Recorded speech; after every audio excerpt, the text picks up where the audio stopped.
5:14 a.m.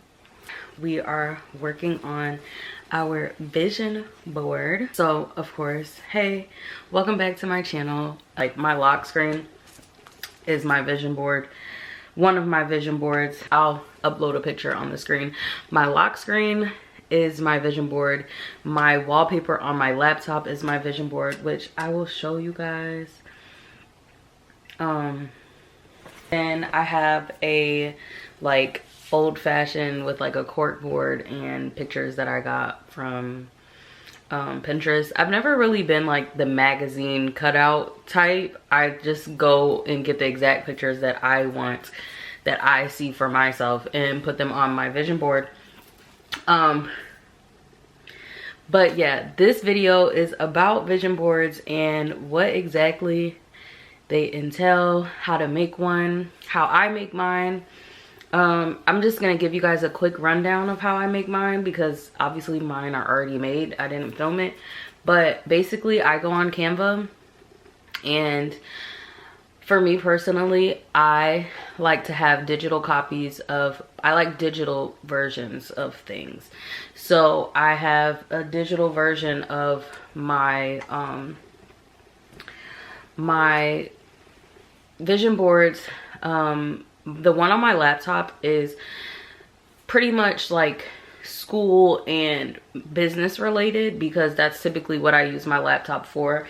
Whereas on my phone, it's more of like my personal vision board, like my mindset, my personal relationships and friendships, and just like things that I want to do myself within the year. Typically I create my vision board around my birthday, because that is when my new year starts. But I also understand that like people celebrate the new year, so I just wanted to share with you guys some ways to make your vision board work and actually work. One thing that I will be implementing this year, I've had a lot of success with vision boards, but this year my vision requires a lot more actionable things. So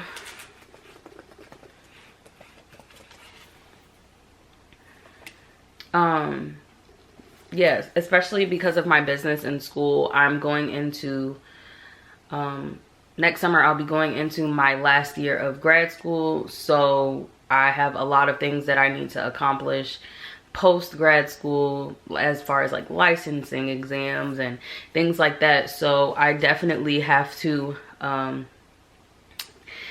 be prepared for all of those things. And I know I'm sitting here in a bonnet, and it's just like, that's just real, babes. It's 5 a.m. okay, we're in a bonnet. What I have done this year that I haven't done in the years past, but I noticed that, like, especially with my vision board last year, I didn't really have one last year. I'm not even gonna lie. It really took some time for me to make one. When I ended up making one was like the middle of the year during my birthday. But I just genuinely, last year I wanted to have a go with the flow kind of year, and see what that did for me in comparison to years prior. Like, but yeah, so this year, I'm going to take it up a notch, because we have obviously gone back to having vision boards. So we're going to take it up a notch, and I want to make my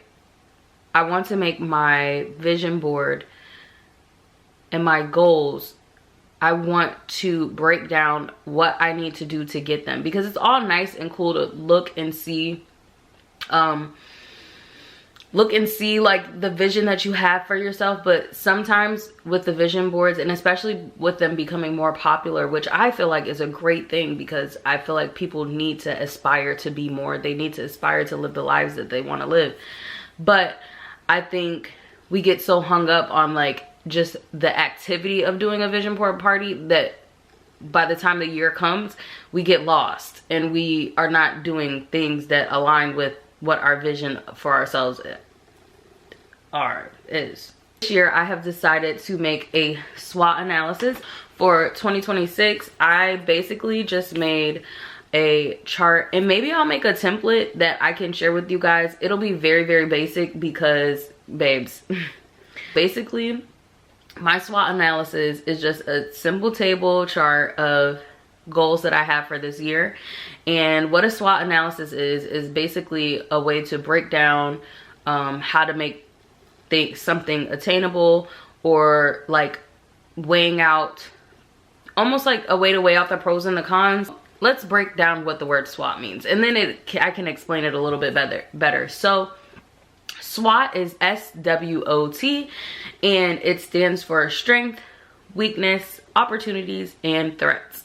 What I did was I wrote down 6 goals that I have for myself. I made a table, so I put my goals, and then I put the strengths of each goal. So that would be like, what resources do I have? What advantages do I have that can get me to that goal?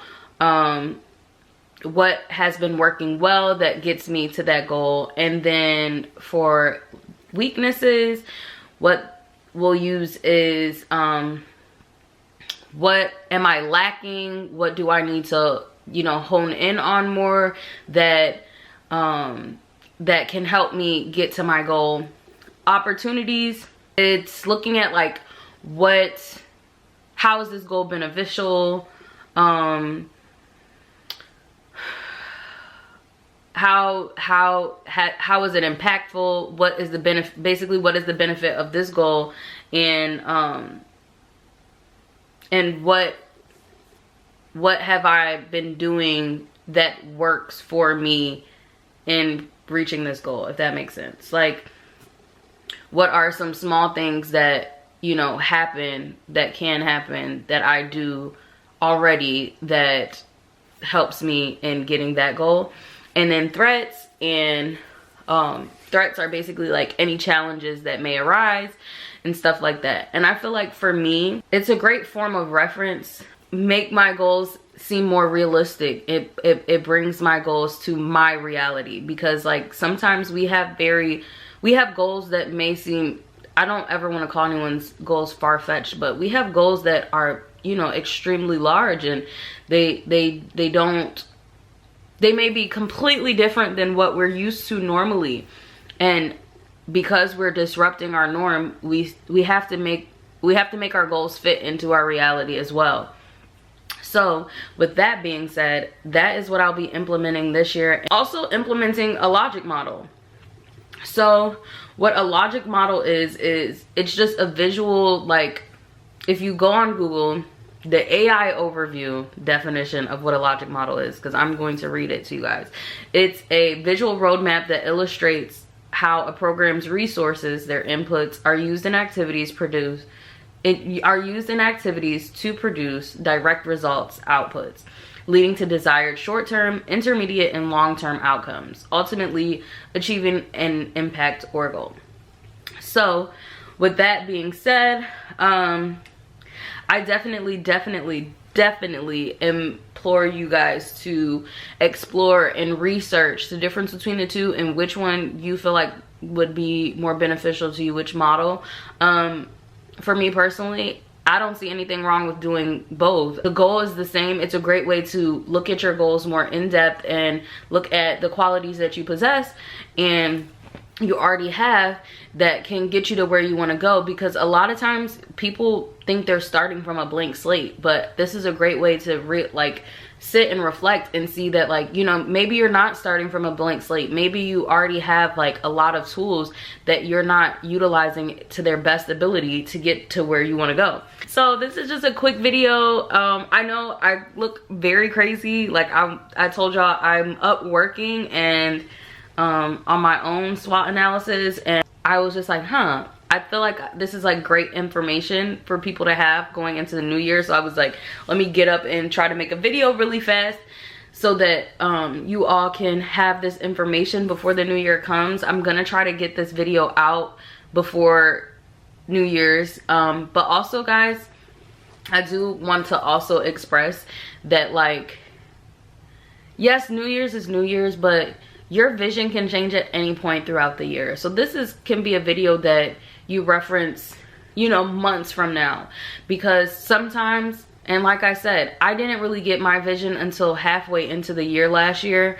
And that's when I had a vision for myself, because the first 6 months I was winging it. And I don't think there's anything wrong with that, because I had a lot of things that I was learning and just, you know, leaning more into for myself that I wanted to experience. And sometimes you can't put yourself in a box, like you can't limit yourself. So with that being said, like, you know, who cares when you make a vision board? If you don't have a vision on January 1st, it's okay to not have your life figured out or have a sense of what you want to do for the year by January 1st. Sometimes, you know, life happens. And for me personally, when I put myself in a box or when I limit myself to just what I have on a vision board, it takes the joy out of the process to get there. What you want to do is enjoy the process. So because of that, like, I'm very I think vision boards can be created and added and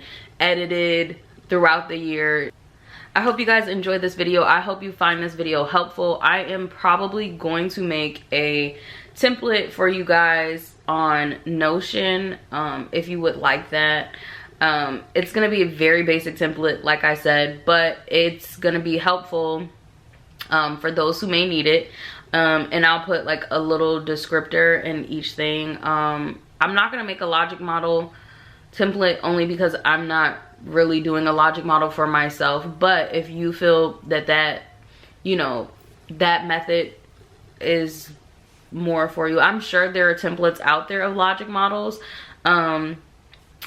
But you know, this is where we have to get back to doing research, creating things, and, you know, taking initiative to do what we need to do for ourselves, so that, you know, everything's not handed to you in life. And we have to get back to doing the work and doing the research outside of just information being readily available for everybody. But yeah, I hope you guys enjoy this video. I hope this video is very helpful, and I'm wishing you guys all a successful new year and a positive, a progressive, a peaceful year. And I wish you all a lot of abundance. I will see you guys in the year of 2026. But yeah, I love you guys, and I will see you guys in the next video. Bye.